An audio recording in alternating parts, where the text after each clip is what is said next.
मंच पर एक अभूतपूर्व और एक पूर्व सांसद बैठे हैं, उनका भी बहुत बहुत धन्यवाद।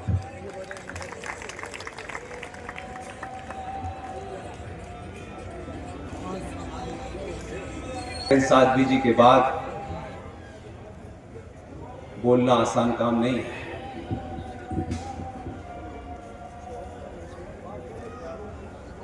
अब ये राप अलाप ने तभी बोले, ये अलाप ने तभी बोले, नहीं बीच में बोलेंगे तो फिर। हमारे समाज का कोई वर्ग ऐसा नहीं है, कोई इंस्टीट्यूशन ऐसा नहीं है जिसने धड़ल्ले से झूठ न बोया हो।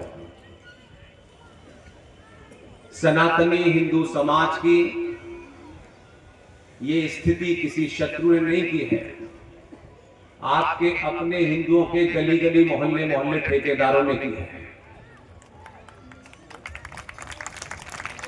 और समाज में जब झूठ बिकने लगे तो सच बोलना मुश्किल होता है। लेकिन जब तक मैं इस राह पे नहीं था तब तक मैं समझता था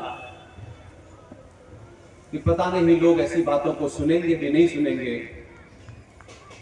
क्योंकि मेरी बातों में कोई ह्यूमर नहीं है, कोई व्यंग नहीं है, कोई ताली बजाने जैसी चीज नहीं है। समाज में जो लोग सुनने आए हैं उनको आकर्षित करने जैसी चीज मेरे पास नहीं है। फिर भी ये सफर 2011 में शुरू किया और आज 2015 है 25। इस सफर में एक चीज सच में समझ में आई कि ये समाज सच सुनना चाहता है, सच सुनना चाहता होगा, लेकिन लोगों ने सच बोला ही नहीं। इसलिए सबसे ज्यादा शब्दों के साथ खिलवाड़ हमारे तथाकथित बुद्धिजीवी, तथाकथित लोगों ने इतना किया है कि आप झूठ को सच समझने लगे हैं। अगर जीवन में कोई बात न पता हो तो उसका इतना दुख नहीं होता कि आपको पता क्यों नहीं। दुख इस बात का है कि आपको जिस विषय की जानकारी नहीं है उसी के एक्सपर्ट है, और आपको समाज में कुछ भी बात बोलने से थोड़ी देर के लिए भी ना तो लज्जा आती है, ना ये महसूस होता है कि लोग आपको क्या कहेंगे कि आप मंच पे खड़े होकर के शब्दों का अनर्थ कर रहे हैं, किसी किस्से को झूठा बता रहे हैं। लेकिन ऐसे बोलने वालों की भीड़ है। मैं जब यहां आया तो मुझे बहुत उस वक्त अच्छा लगा कि एक आवाज जो मैंने शायद, क्योंकि मेरे पास समय बहुत कम रहता है, लेकिन जब भी कभी समय होता है तो कुछ लोगों को सुन लेता हूं। मैंने उनको देखा नहीं था कभी, लेकिन जब उन्होंने कविता पढ़ना शुरू किया तो मुझे उनकी आवाज, मुझे ऐसा लगा कि ये मैंने सुनी है आवाज। उनसे मेरा एक ही निवेदन है, और ये निवेदन इसलिए है कि ये गलती उन्होंने नहीं की। आज इस समाज में 4-4, 5-5 करोड़ रुपए लेकर के राम की कथा कहने वाले लोग उनसे करोड़ों गुना बेहतर है। ये प्रतीक जी, कमलेश जी ने अपनी कविता के माध्यम से मात्र 2 लाइनों में मर्यादा पुरुषोत्तम राम के दोनों चरित्र को दिखाया।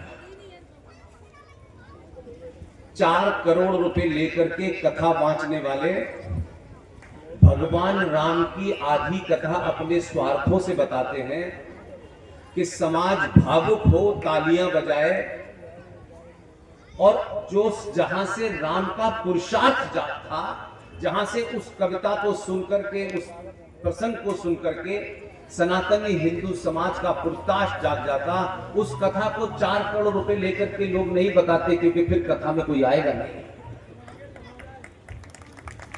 इसलिए राम की कथा को इतने कम शब्दों में उनके दोनों रूप को बताने के लिए कमलेश भाई आपका बहुत बहुत धन्यवाद। आप अपनी इस कथा को जारी रखें और मजबूती से करें। और सच में मुझे बड़ी खुशी हुई जब मैंने आपकी आवाज से मैंने आपको पहचाना, उससे पहले मैं नहीं पहचानता था। मैं जहां खड़ा हुआ हूं इस जगह की विशेष महत्वता है। मुझे नहीं पता कि आप में से कितने लोगों को इस इटावा का पता है। ये बात अलग है कि देश की राजनीति ने इटावा के नाम के आगे जिसका नाम जोड़ दिया है, जब इटावा का नाम आता है तो कुछ लोगों की तस्वीरें आपके सामने आ जाती हैं। ये इटावा सिर्फ उनसे नहीं जाना जाता है। इस इटावा में क्या हुआ था इसको जानने की जरूरत है। इसलिए चाहे कितना भी ताकतवर शासन हो, समाज में कितनी भी विपरीत स्थिति हो, पूरी ताकत से सच बोलिए। और सच से वो लोग बहुत डरते हैं जो दिन भर झूठ बोलते हैं। इसलिए जो बात आपको इस देश के तथाकथित दलाल बिके हुए इतिहासकारों ने नहीं बताई, आज की संचार क्रांति में कोई दुनिया की ताकत आपको सच बोलने से नहीं रोक सकती। दिल्ली की कुछ चीजों पर टिप्पणी करने के लिए मुझे आज यहां कहना है, और प्रदीप भाई का धन्यवाद करता हूं कि उन्होंने आज का दिन चुना, क्योंकि इस दिन पे बोलना बहुत जरूरी है। बहुत कम लोगों को पता होगा, क्योंकि कोर्स की किताबों में ऐसी बातें कम पढ़ाई जाती हैं। इटावा वो जगह है जहां बहुत कुछ हुआ था लेकिन हम भूल गए हैं। इटावा में 1829 में ग्रेट ब्रिटेन में एक व्यक्ति पैदा हुआ, और ग्रेट ब्रिटेन के अंदर वहां के खुफिया विभाग में काम करता था। और उसको जब 1857 में एक अंग्रेज को गोली मारी गई, उसके बाद ब्रिटेन के अंदर इस बात की चिंता हुई कि अंग्रेज बहुत थोड़े से हैं और भारतीय बहुत बड़ी तादाद में हैं। कहीं ऐसा ना हो कि इस गोली का लोग अनुसरण करने लगे और पूरे देश में जो ग्रेट ब्रिटेन की जो ताकत थी उसको कम आके, उसको ध्यान में रखते हुए 1885 में ग्रेट ब्रिटेन के खुफिया विभाग में काम करने वाला एक आदमी उसे इटावा का कलेक्टर बना करके भेजा, जिसका नाम A.O. ह्यूम था। और उस A.O. ह्यूम ने यहां रह करके यहां लोगों का दिल जीतने के लिए कई शिक्षण संस्थान खोले, पढ़ाई के काम किए, कुछ अच्छे NGO के काम किए और लोगों का दिल जीता। लेकिन ग्रेट ब्रिटेन सरकार ने ऐसे ही नहीं उनको यहां भेजा। लंबे समय तक उन्होंने इस समाज का अध्ययन किया और उनको इस समाज के जो फॉल्ट लाइन थी वो उनको पता चली। और आप ताज्जुब देखिए, हम कितने आधे अधूरी चीजों को पढ़ते हैं। ठीक है, माना कि कुछ साल पहले तक सरकार तय करती थी कि ये किताब पढ़नी है, ये किताब नहीं पढ़नी, लेकिन इस संचार क्रांति में आपको कोई माई का लाल रोक नहीं सकता। इसलिए सबसे बड़ा झूठ जो मैंने सुना है कि इटावा के परिवार ने और A.O. ह्यूम के परिवार ने आपस में समझौता कर लिया है और दोनों घूम रहे हैं, चुनाव की बेला में दोनों घूम रहे हैं। A.O. ह्यूम वो आदमी है जिसने भारतीय राष्ट्रीय कांग्रेस की स्थापना की। और गजब की बात यह है कि अंग्रेजों द्वारा स्थापित कांग्रेस के वारिस संविधान लेके दुनिया को बता रहे हैं। तो लोग इस बात को भूल गए कि इंडियन नेशनल कांग्रेस यानी भारतीय राष्ट्रीय कांग्रेस का फादर ऑफ नेशन तो A.O. ह्यूम था। उसे भुलाने के बाद आपको ताज्जुब होगा, कई अंग्रेज लगातार कांग्रेस पार्टी के अध्यक्ष बने। अब हमें बताया जा रहा है कि कांग्रेस पार्टी देश की आजादी कराने के लिए आई थी, ये हमें बताया जा रहा है। इसलिए मेरा इतना ही आपसे कहना है कि आप सच बोलने से बिल्कुल भी न डरें, एकदम न डरें। कुछ लोग आपके डरने के कारण नए नए कृत्य चला रहे हैं। मैं अभी 4-5 दिन पहले महाराष्ट्र के किसी इलाके में था। मुझे वहां यह सुनने को मिला कि कुछ लोगों को पता ये चला कि उन्हें यकायक मोहम्मद से मोहब्बत हो गई है और उन्होंने एक नारा गढ़ा है, आई लव मोहम्मद। तो मेरा प्रश्न वहां यह था कि क्या इससे पहले नफरत करते थे? क्या इस मोहब्बत के पीछे की कहानी क्या है? और हमें कोई इस बात का अधिकार नहीं है कि वो उससे मोहब्बत करें या नफरत करें, लेकिन मेरा प्रश्न ये है कि ये आई लव मोहम्मद का पोस्टर लेकर के जो भी आप कर रहे हो, पहला प्रश्न मेरा उन मुसलमानों से है कि जो लोग मोहम्मद से मोहब्बत करते हैं, मोहम्मद साहब को मानते हैं, उनके लिए सब कुछ वो है, मुझे उसमें कोई किसी किस्म का मतभेद नहीं है। अगर उनको मोहम्मद से मोहब्बत है तो सबसे पहले दुनिया में जहां जहां मोहम्मद के नाम से आतंकी संगठन बने हैं, जैसे मोहम्मद से लेके पहले उनको मारे, उसके बाद बताएं कि मोहम्मद से किसे। ये आई लव मोहम्मद का पोस्टर लगा करके इस देश में अराजकता फैलाने का अधिकार किसी को नहीं है। ये जैसे मोहम्मद क्या है? ये किसी बीजेपी आरएसएस का संगठन नहीं है, ये आप ही के लोगों का संगठन है जो बम लगा करके मुसलमानों को पेशावर में भी मारता है, कराची में भी मारता है, लाहौर में भी मारता है और भारत में भी मारता है। मोहब्बत असली होनी चाहिए, नकली नहीं होनी चाहिए। इसलिए मेरा कहना है, दूसरा जो आपने एक झूठ बोला है, इसीलिए मैंने कहा कि शब्दों की मर्यादा होती है। शब्द सड़क चलते कहीं पैदा नहीं होते हैं। सनातन हिंदू शब्द सभ्यता में, संस्कृति में जो शब्द की उत्पत्ति होती है वो किसी क्लास में प्रोफेसर के बनाने से नहीं बनती है। शब्दों की उत्पत्ति आपकी धार्मिक, आपकी सांस्कृतिक, आपकी मानवीय मूल्यों के प्रतिबिंब से बनती है। अब गलती ये हो गई है कि आप शब्द के मतलब नहीं जानते और बिना जाने जोर जोर से इसे बोलते हो कि चवन्नी छाप नेता आता है, अपने फायदे के लिए वो कुछ भी नई कंडीशन गढ़ देता है और आप उसे बोलने लगते हैं। इसी में एक सबसे बड़ा शब्द बोला जाता है और सिर्फ सनातनी हिंदू बोलते हैं और कोई नहीं बोलता। सारे धर्म बराबर हैं, ये दुनिया का सबसे बड़ा झूठ है।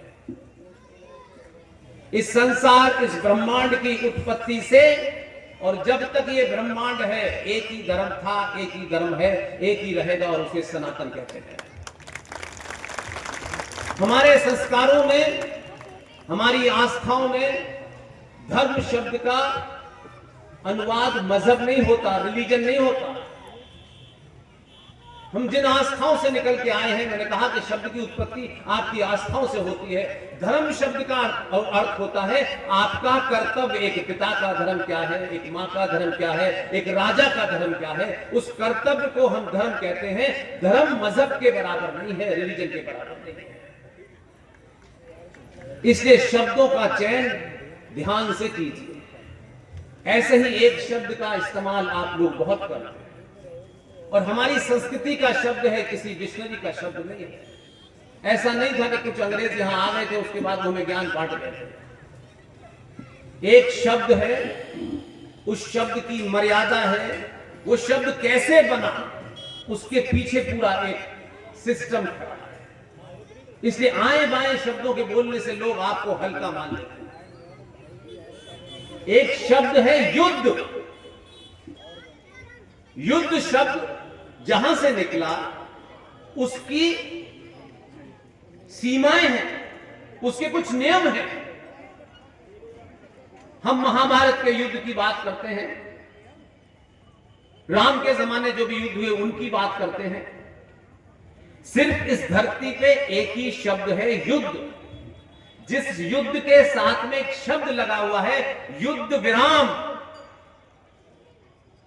हमारी आस्थाओं परंपराओं में महाभारत जैसा जब युद्ध हो रहा था तब भी नियम थे।